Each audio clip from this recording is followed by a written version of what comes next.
So I've spent a few months with the Asus ROG Zephyrus G14, a fantastic laptop, I would say, from 2021, 2022, and now 2023. But there's some things that I like about this model, some things that I don't like too much about the pricing structure and the options that it comes with, and then ultimately will help you make a purchasing decision. And I've created a lot of content around this laptop because it is one of my favorites, but there's also a lot of things to understand about it to make sure you buy the right one.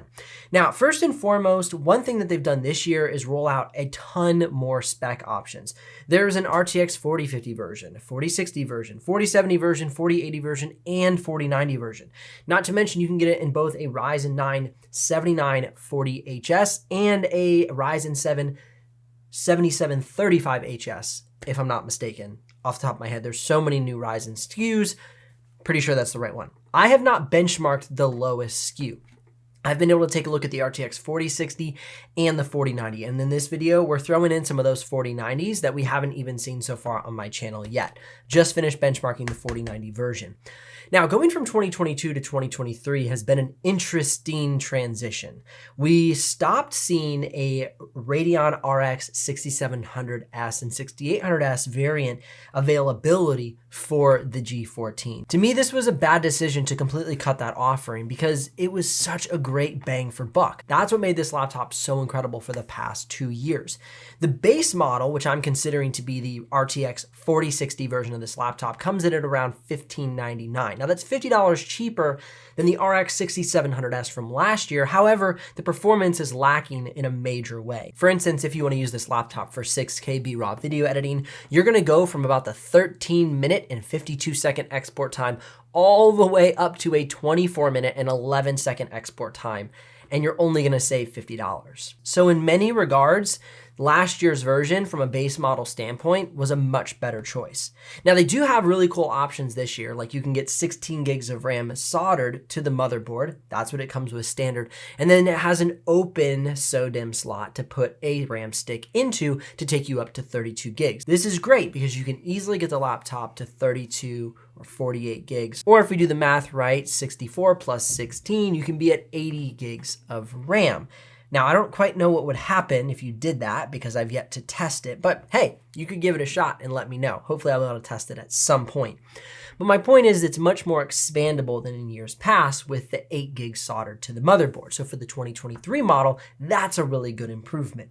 Now we do have a mini LED display option available as well, and that gives us slightly better color gamut range, brightness, but slightly decreased color accuracy. So there's some give and take with this laptop. I think one of the things that kind of frustrates me the most is the increase in price. If you want to match the performance of last year's model, you're most likely going to be at the RTX 4070 or 4080. Now the 4080 starts at $2499. That's almost $1,000 more than last year's RX 6700S model, which like I said, was a great bang for buck. Okay, before I belabor the point too long, I've done a full video about 2022 versus 2023 with all the benchmark specs.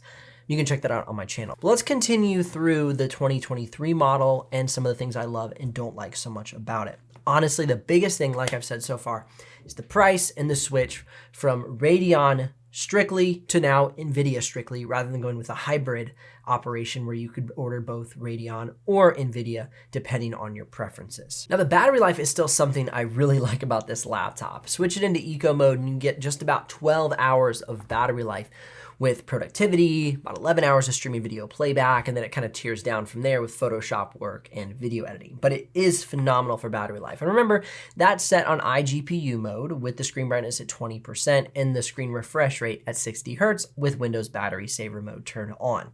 So the laptop is running with peak efficiency in mind, not peak performance. So if you want to get the full performance out of a laptop, you'll have to get to where you're going, plug into the charger, and then boost it back up to the full turbo mode to get the results that you'll see in the benchmarks. Now, speaking of the benchmarks, let's check that out. Looking at the real world benchmarks, skipping over the Geekbench and Cinebench, let's check out real world comparisons between the RTX 4060 and the 4090. In Photoshop, you can see with the laptops coming out of the factory with base specs, You're going to have 16 gigs of RAM with an open RAM slot in the RTX 4060 and 32 gigs of RAM with that occupied RAM slot in the RTX 4090. So 16 versus 32. You can see that the G14 with the RTX 4060 scores a 923, and then with the 4090, it scores a 1175. However, as soon as I added the RAM stick into the device and put it up to 32 gigs of RAM, I was able to take that same RTX 4060 laptop up to a 1194.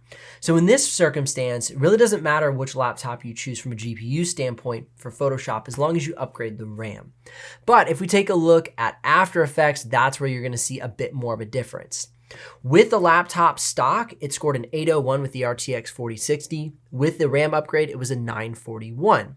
Compared to the 4090, where we scored a 1012. So you do have a bit of an advantage, not as extreme as the Photoshop example, but it is about 60 points difference in the After Effects benchmark.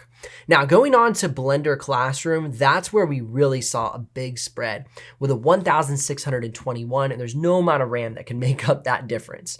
We had a 941 out of the RTX 4060. So if you're using Blender, you definitely want to go for the RTX 4090 version. It is a total difference maker. Now, moving down to Autodesk 3ds Max, Autodesk Maya, and PTC Creo, that RTX 4090 makes a big difference. So if you're a serious 3D modeling user, you're definitely going to want to go for the 4090. If you're a SolidWorks user, though, I would lean towards the 2022 model with the RX 6700S or 6800S because it still outperforms the 4090 from this year. So you're talking $3,299 for the 4090 from this year, or around the $1,600, or even on sale around $1,000 if they're still available. Last time I checked, they were for last year's model with the RX 6700S. There's just no comparison with the price point. Radeon GPUs work much better in SolidWorks than Nvidia GeForce GPUs. If you want to get a good Nvidia GPU for 3D modeling SolidWorks, I would go for a workstation GPU like the A series, A2000, A3000, A5000. As you can see, those are the top scorers on this chart.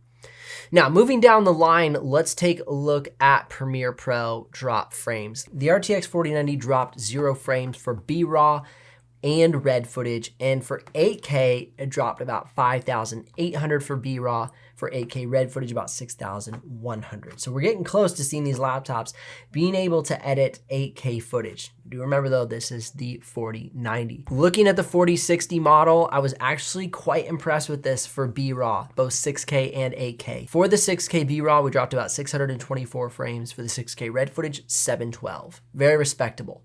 BRAW 8K, just over 6,000. So it's pretty close contender with the 8K footage versus the 4090. Remember, this is at 32 gigs of RAM. So I went and inserted a 16 gig RAM stick, taking the laptop up to 32 gigs for the RTX 4060, because RAM is helpful for playback in Premiere Pro.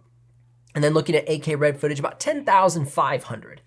Not really usable, but pretty great for a 4060 compared that the 4090 was about 6,000 drop frames. So looking like we're getting some progress here on these laptops. Now moving down the line to the actual export times for video editing. So looking at 4K 9-minute clip placed into Premiere Pro, exported it out at 4K full quality YouTube settings. We scored 2 minutes and 34 seconds out of the 4090, and then 3 minutes and 9 seconds. So about 30 seconds faster. Both of these are at their standard RAM configurations. Keep that in mind. Now for the 6K export, 9-minute 6K clip placed in Premiere Pro, exported it out at 6K full quality settings, 12 minutes and 27 seconds out of the 4090. Woo! 24 minutes and 11 seconds from the 4060. So it's double. Quite literally, almost double. Not quite literally, almost double. So definitely an advantage going for the 4090. But keep in mind the RX 6700S from last year was 13 minutes and 52 seconds at half the price of the laptop. Actually, maybe even a third of the price if you get it on sale. So that's where it's pretty incredible seeing how great of a performer last year's laptop was, and how there's elements of this laptop really disappoint me this year. Just being honest here. Still a great laptop, but they did such a good job last year that trying to beat out last year's performance has been rather challenging. All right, next up would be DaVinci Resolve, 4 minutes and 3 seconds out of the 4090. and 7 minutes and 3 seconds out of the 4060. Obviously going to be better. So my final thoughts would only rehash the information we just discussed. So click or tap the screen here for more videos to help you with your purchasing decision. Or if you're ready to make a purchase, links are in the description below. And it does support the channel if you click and use those links. I appreciate y'all so much. I'll see you in the next one.